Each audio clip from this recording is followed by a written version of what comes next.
அருமையானவர்களே, விமர்சனங்களும் விளக்கங்களும் என்ற தொடரிலே நாம் ஒவ்வொரு தலைப்பிற்கு பார்த்து வருகிறோம்.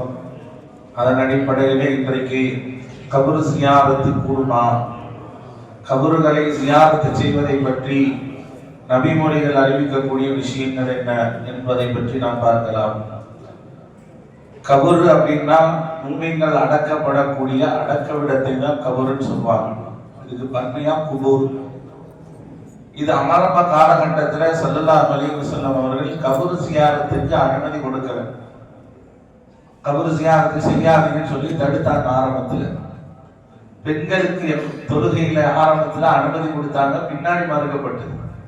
ஆனா இந்த விஷயத்துல ஆரம்பத்துல மறுக்கப்பட்டிருக்கு, பின்னாடி அனுமதி கொடுத்தாங்க. எதுக்காக இந்த மாதிரி அனுமதிக்கப்படாம பின்னாடி அனுமதி கொடுத்தாங்க? அதுக்கு ஒரு காரணம் இருக்கு. என்ன பெரு காரணம்னா, சிலை வணக்கத்திலே ரொம்ப உச்சகட்டமான இருந்த தருணம். ஆரம்பத்தில் கண்டதெல்லாம் கடவுளாக கொண்ட கொள்கைகள், அதில் குறிப்பாக சிலைகளை எல்லாம் கடவுளாக வணங்கக்கூடிய ஒரு தருணத்துல இந்த கபரு சியாரத்தை ரசூலுல்லாஹ் அனுமதிச்சாங்கன்னா, எல்லாரும் கபூர்ல போய் எல்லாரும் சரிதா செய்ய ஆரம்பிச்சிருவாங்க, கபரையும் கடவுளாக ஆக்கிடுவாங்க என்ற அடிப்படையில தான் கபருக்கு செல்லக்கூடாதுன்னு சொல்லி ஸல்லல்லாஹு அலைஹி வஸல்லம் அவர்கள் ஆரம்பத்துல தடை விதித்திருந்தாங்க. அதற்கு பின்னாடி இஸ்லாத்தினுடைய தெளிவுகள் எல்லாம் ஏற்பட்டதற்கு பின்னால் அல்லாஹ்வை மாத்திரம்தான் ரப்பாக ஏற்றுக்கொள்ளணும், அதை தவிர சிலைகளாக இருக்கட்டும் அல்லது காளை மாடுகளாக இருக்கட்டும் அல்லது நெருப்பு வணங்கி எதையும் வணங்கக்கூடாது என்ற தெளிவு ஏற்பட்டதற்கு பின்னாடி ஸல்லல்லாஹு அலைஹி வஸல்லம் அவர்கள் என்ன செஞ்சாங்க? நீங்க கபருக்கு போங்க, சியாரத்து செய்யுங்க என்பதை அனுமதி கொடுத்தாங்க. ஆரம்பத்துல கபரு சியாரத்து மறுக்கப்பட்டதுக்கு காரணம் ஓரிரை கொள்கையை மக்கள் விளங்குவதற்காக. அப்ப மக்கள் எல்லாம் விளங்கினதுக்கு பின்னாடி கபரு சியாரத்தை செய்யுமாறு ரசூலுல்லாஹ் வலியுறுத்தினாங்க. அதுக்குதான் ஹதீஸ்லே வருது, முஸ்லிம்ல பதிவு செய்யப்பட்டிருக்கிற ஹதீஸே, குன்து நஹைத்துக்கும் அன் சியாரத்தில் குபூர், நான் உங்களை கபரு சியாரத்தை செய்வதை விட்டு நான் தடுத்திருந்தேன், ஃபஸூருஹா, இப்ப நீங்க சியாரத்து செய்யுங்க, உங்களுக்கு எந்த விதமான தடையும் இல்லை. இந்த ஹதீஸும் முஸ்லிம்ல பதிவு செய்யப்பட்டிருக்கிறது. புரைதா ரலியல்லாஹு அன்ஹு அவர்கள் அறிவிக்கக்கூடிய இந்த ஹதீஸ், இது பிரபலமான ஹதீஸ்கள் தான். அதே போல ரசூலுல்லாஹ் எதற்காக ஜியாரத்து செய்ய சொன்னாங்க, ஜியாரத்துடைய நோக்கம் என்ன, கபர்ஸ்தானுக்கு போங்க அப்படின்னு சொன்னதனுடைய நோக்கம் என்ன அப்படின்றதுக்கு ஒரு ஹதீஸ் விளக்கமா இருக்கு. அபூ ஹுரைரா ரலியல்லாஹு அன்ஹு அவர்கள் அறிவிக்கக்கூடிய இந்த ஹதீஸ் இப்னு மாஜாவில் பதிவு செய்யப்பட்டிருக்கிறது.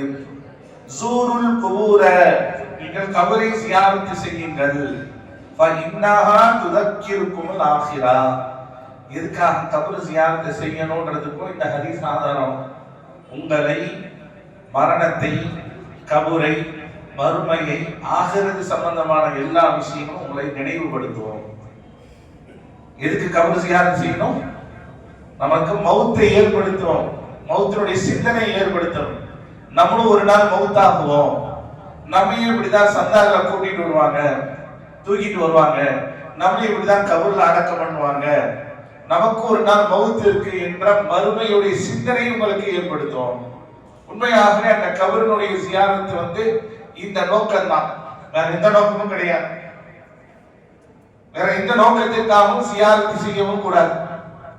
இன்னைக்கு ஜியாரத்து அஹ்லுஸ் சுன்னத் வல் ஜமாஅத்துல செய்யறது வரவேற்கக்கூடிய எல்லாம் ஒண்ணுதான். ஆனா சில பேர் என்ன பண்ணுவாங்கன்னா, ஜியாரத்துடைய நோக்கமே அசல் என்னன்றது விளங்காம இருப்பாங்க. இப்ப சில பேர் வஹாபிகள் என்ன சொல்றாங்க, ரசூலுல்லாஹ் பொது கபருக்கு தான் ஜியாரத்து செய்ய சொன்னாங்க, தனிப்பட்ட கபருக்கெல்லாம் ஜியாரத்து கிடையாதுன்னுவாங்க. தனிப்பட்ட கபராக இருக்கட்டும், வலிமார்கள் அடக்கப்பட்ட கபராக இருக்கட்டும் அல்லது முஃமின்கள் அடக்கப்பட்ட கபராக இருக்கட்டும், எல்லா கபருக்கும் ஜியாரத்துக்கு அனுமதி உண்டு. ஆனா நோக்கம் என்ன? நமக்கு மௌத்தினுடைய சிந்தனை ஏற்படுத்தும். மௌத்துடைய சிந்தனை ஏற்படுத்தல அப்படின்னா, அல்லாஹ்வுடைய அச்சத்தை நமக்கு அந்த ஜியாரத் ஏற்படுத்தலன்னா ஜியாரத்தை செஞ்சு பிரயோஜனம் இல்லை. இன்னைக்கு ஒரு கேள்வி கேட்கிறாங்க, வருஷம் மாசம் வாரம் கரெக்டா ஜியாரத்து போயிடுறாங்க, ஆனா ஒரு வேளை தொழுகிறது இல்லை. இவர் ஜியாரத்தை செஞ்சு பிரயோஜனமா? வலிமார்களுடைய அடக்கஸ்தலத்துக்கு போயிட்டு ஜியாரத்துக்கு போயிட்டு வந்தா தொழுகி விட்டா அல்லாஹ் ஏத்துக்குவானா? ஜியாரத்துடைய நோக்கமே அல்லாஹ்வுடைய அச்சத்தை ஏற்படுத்தணும். மௌத்துக்கு பின்னாடி மறுமையுடைய வாழ்க்கை இருக்கு, அழிவில்லாத வாழ்க்கை, மௌத்தில்லாத வாழ்க்கை, அந்த வாழ்க்கைக்கு உண்டானதை தயார் செய்யணும் என்ற உணர்வை ஏற்படுத்துறதுக்கு தான் ஜியாரத்து. இன்னைக்கு அந்த அடிப்படை விஷயமே விட்டுறோம். நான் மாசம் மாசம் கரெக்டா ஜியாரத் போயிடுவாங்க. தொழுக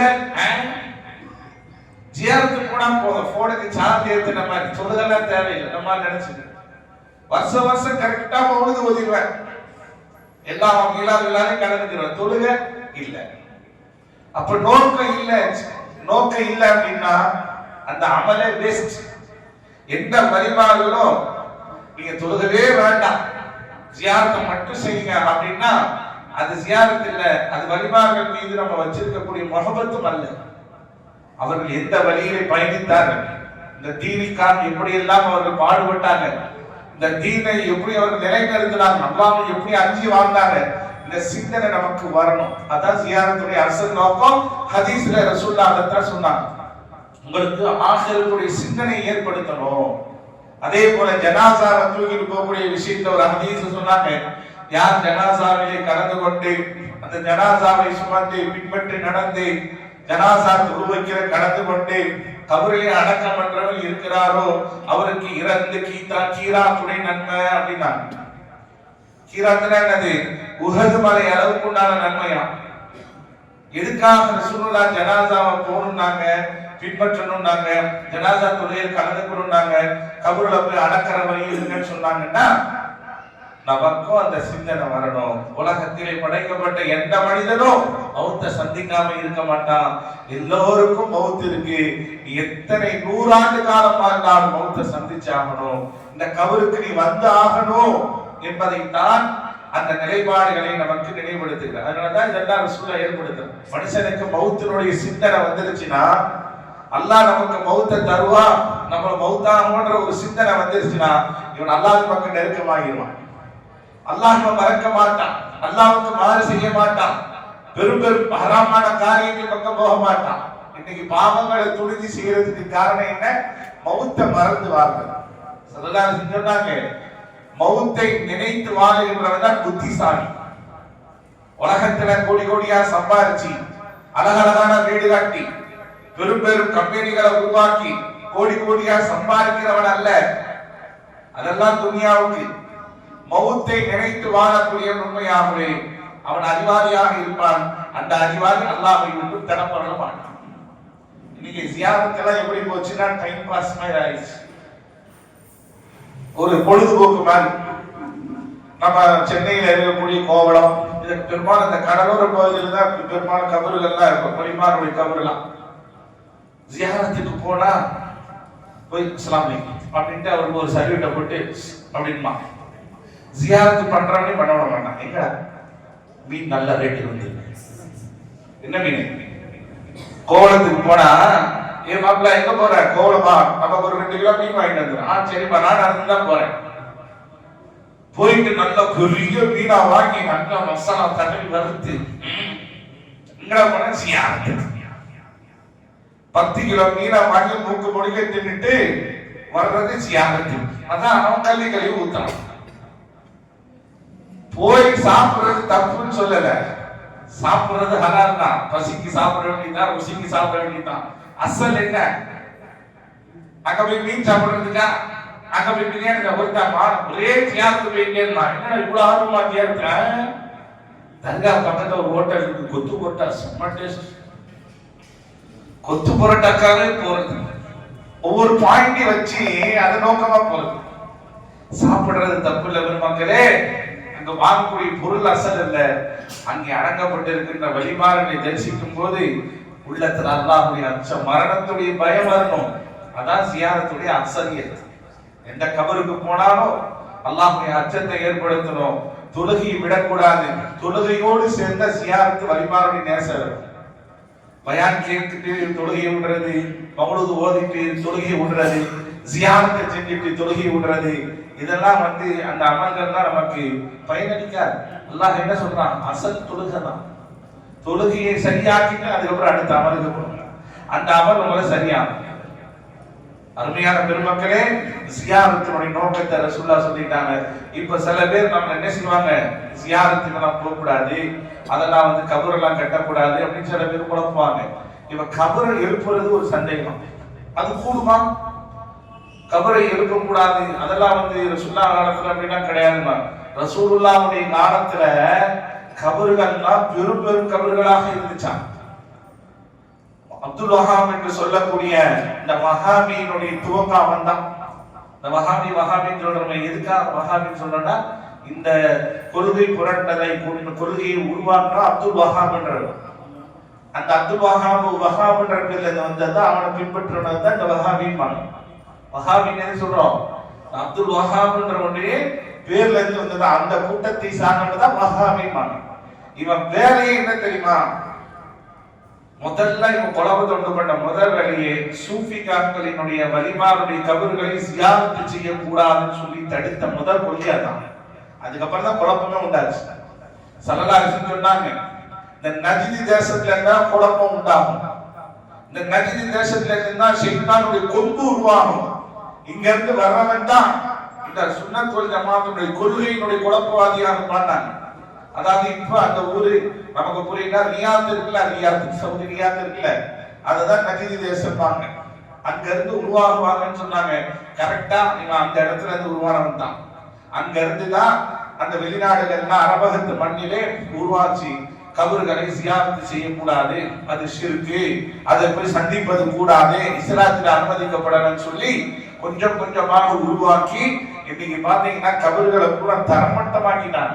ஸல்லல்லாஹு அலைஹி வஸல்லம் காலத்துல கபர்கள் எல்லாம் உயரமாக இருந்ததாக ஹதீஸ்ல வருது. பாருங்க, அப்துல் இப்னு ஹஸ்ம் ரலியல்லாஹு என்று சொல்லக்கூடிய ஒரு சஹாபி அவங்க சொல்றாங்க, அப்துல் இப்னு ஹம்ஸ் என்று சொல்லக்கூடிய அந்த சஹாபி சொல்றாங்க, நான் ஒரு தடவை கபரிலே சாய்ந்தவாறு உட்கார்ந்து இருந்தேன். கபர்ல சாய்ந்தவாறு உட்கார்ந்த, சேர்ல சாய்ந்த மாதிரி உட்காரலாம், கபர்ல சாய்ந்த மாதிரி உட்கார்ந்தா அந்த கபருடைய உயரம் எவ்வளவு இருக்கு பாருங்க. அப்படி சாய்ந்தவாறு நான் உட்கார்ந்து இருப்பதை நபி அவர்கள் பார்த்து சொன்னார்கள், நம்பே அப்படி கபர்ல சாயாதப்பா, கபரானிக்கு வேதனையா இருக்கும், சாயாம தள்ளி உட்காருனாங்க. அப்பனா நீ யோசிக்கணும், கபரு உயர்த்தி கட்டப்பட்டது எதுக்காக கட்டப்படுது? அடையாள சின்னங்கள். இன்னைக்கு கபருலாம் தரமட்டமா, நான் பொதுவாக ஒரு ஜெனரலாவே ஒரு கேள்வி கேட்கிறேன், கபரு தரமட்டமா இருந்துச்சுன்னா, எல்லாத்தையும் போல சமமா இருந்துச்சுன்னா, அங்க கபருக்கு எப்படி கண்டுபிடிக்க முடியும்? தரமட்டமாவே இருந்துச்சு அப்படின்னா அது கபருக்கு எப்படி கண்டுபிடிக்க முடியும்? அது ஒரு உப்பு மாதிரி ஆக்கறனால இங்க அடக்கப்பட்டு இருக்கிறார்கள், இங்கே கபர் இருக்கிறது என்ற அடையாளமாகும்.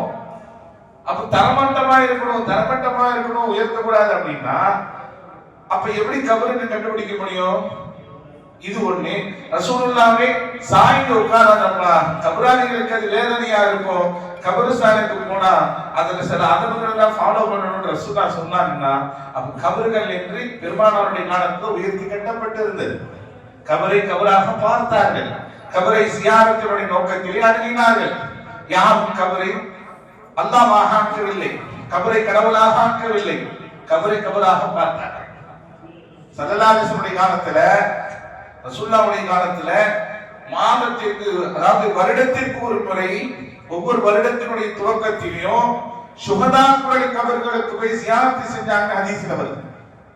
ஒவ்வொரு வருஷத்துல என்ன செய்வாங்க? இந்த போர்ல ஷஹீத் ஆகுவாங்கல்ல, இந்த சுஹதாக்கள் யாரு? போர்ல வீர மரணம் அடைந்த சஹாபாக்களுடைய கபர்களுக்கு போய் ஸல்லல்லாஹு அலைஹி வஸல்லம் சொல்வாங்களா, அஸ்ஸலாமு அலைக்கும் பிமா ஸபர்தும் ஃபநிஅம உக்பத்தான், அல்லாஹ்வுடைய சாந்தி உங்கள் மீது உண்டாகட்டும், அல்லாஹ்விற்காக நீங்கள் பொறுமை காத்து அல்லாஹ்வுடைய பாதையிலே நீங்கள் போரிலே கலந்து உங்கள் உயிரை தியாகம் செய்ததனால உயர்ந்த அந்தஸ்தை அடைந்தீர்கள், அல்லாஹ் உங்களுக்கு உயர்ந்த அந்தஸ்தை தந்தார், அல்லாஹ்வுடைய சாந்தி உங்களுக்கு உண்டாகட்டும் சொல்லி ஸல்லல்லாஹு அலைஹி வஸல்லம் கபர் ஜியாரத் செய்வாங்க.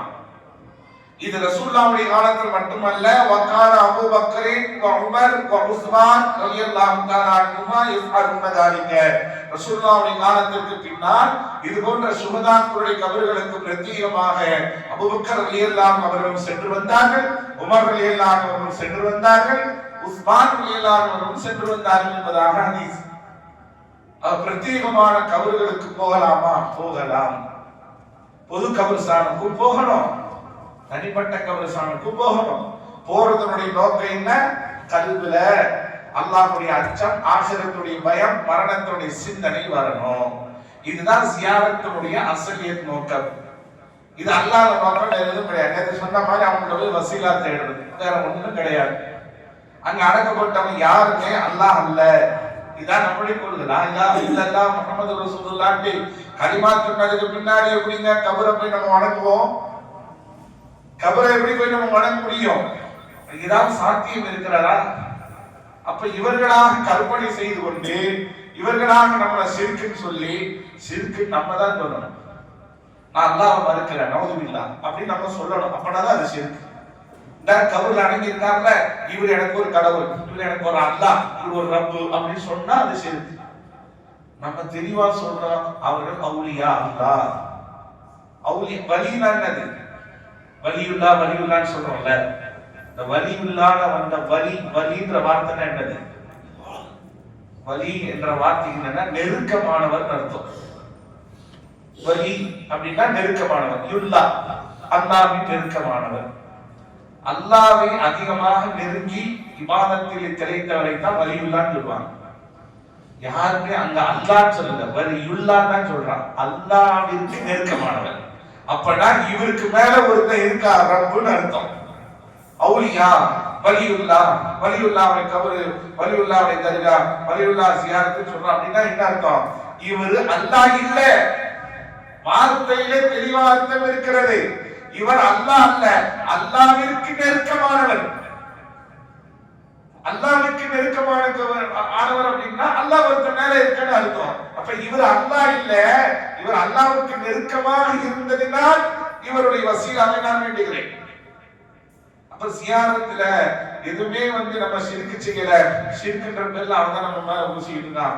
ஆகையால் இன்னைக்கு நிறைய பேர் என்ன செய்யறாங்க, தர்காவுக்கு கபருக்கு போனாலே ஜியாரத்துக்கு போனாலே, ஜியாரத்துனா சந்தித்தல் அர்த்தம். இன்னைக்கு நம்ம ஜியாரத்துக்கு போயிட்டு வந்தா ஒரு கூட்டம் நமக்கு என்ன வந்து தர்கா பார்ட்டி. யாரு? தர்கா பார்ட்டி, கபரு முட்டி, இப்படி எல்லாம் நமக்கு பேர் வைக்கிறாங்க. அதே போல பொண்ணு பார்க்கும்போது, மாப்பிள்ளை பார்க்கும்போது, பொண்ணு அடுத்து பேசிட்டு இருக்கும் போது நாங்கெல்லாம் தர்காவுக்கு போவோம் அப்படின்னு சொல்லும் போது, ஓ நீங்க தர்கா பார்ட்டியா? எப்படி இவங்க தர்கா பார்ட்டி? அப்ப நீ என்ன பார்ட்டி? உனக்கு முதல்ல இஸ்லாம் எப்படி வந்துச்சு? அங்க தர்கால அடங்கப்பட்டு இருக்கின்ற அவுலியாக்கள் வரலன்னா நீ என்ன அல்லாஹ்னு சொல்லிருக்கியா? அவர்கள் அல்லாஹ்வை கொண்டு வந்து ஒரு இடத்துல சேர்த்தாங்க, அதை மறந்துடக்கூடாது. தர்கா பார்ட்டி, கபரு முட்டி, இப்படி போன்ற வார்த்தைகளை எல்லாம் என்ன செய்யறாங்க? சில பேர் என்ன செய்யறாங்கன்னா, மார்க்கத்துல விளக்கம் இல்லாதவங்க சில பேர் என்ன செய்யறாங்க, கதியே போய் அங்க சஜிதா செய்யறவங்க விழுவுறாங்க. அதை தடுக்க வேண்டியதுதான். எந்த ஜமாத்தா இருந்தாலும் சரி, கபரை ஒருத்தர் அல்லாஹ்வா நினைச்சு வணங்குறானா அதை தடுக்கணும். அதை எந்த வகையிலுமே ஆதரிக்க கூடாது.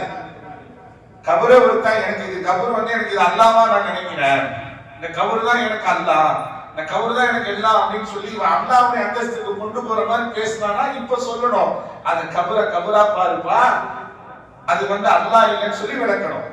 ஆனா கபரை கபராளிகளாக நல்லோர்களாக பார்க்கக்கூடிய நல்லடியார்களே ஷிர்காக ஆக்குறது தான் இங்க தப்பு. ஆகையால் நாம் நம்முடைய சந்ததிகளுக்கு தெளிவாக இந்த விஷயங்களை புரிய வைக்கணும். வழிமார்களுடைய வாழ்க்கையினுடைய வரலாறு தான் நம்மை புரியப்படுத்தும். அல்லாஹ் சொன்னா, பூமிக்கு இந்த பூமியில ரசூலுல்லாஹோட நபிமார்களுடைய வருகை முடிஞ்சு போச்சு. ஆனா கியாமத்து நாள் வரும் வரைக்கும் வழிமார்கள் இந்த உலகத்துல இருந்துட்டே இருப்பாங்க. பூமிக்கு என்ன சொன்னால, ரசூலுல்லாஹ்வோட நபிமார்கள் முத்திரை முடிஞ்சு போச்சு, இனி நபிமார்கள் வரமாட்டாங்க. ஆனால் வலிமார்களுடைய வருகை இருந்துகிட்டே இருக்கும். கியாமத் நாள் வரும் வரைக்கும் இந்த பூமியில மீது வலிமார்கள் இருந்து கொண்டே இருப்பார்கள் என்று அல்லாஹ் சொன்னான். அந்த வகையில பூமியில வலிமாருடைய இருப்பை கொண்டுதான் இந்த உலகம் இயங்கிக் கொண்டிருக்கிறது என்பது கூட தெளிவான ஹதீஸ்கள் நமக்கு அறிவிக்கிறது.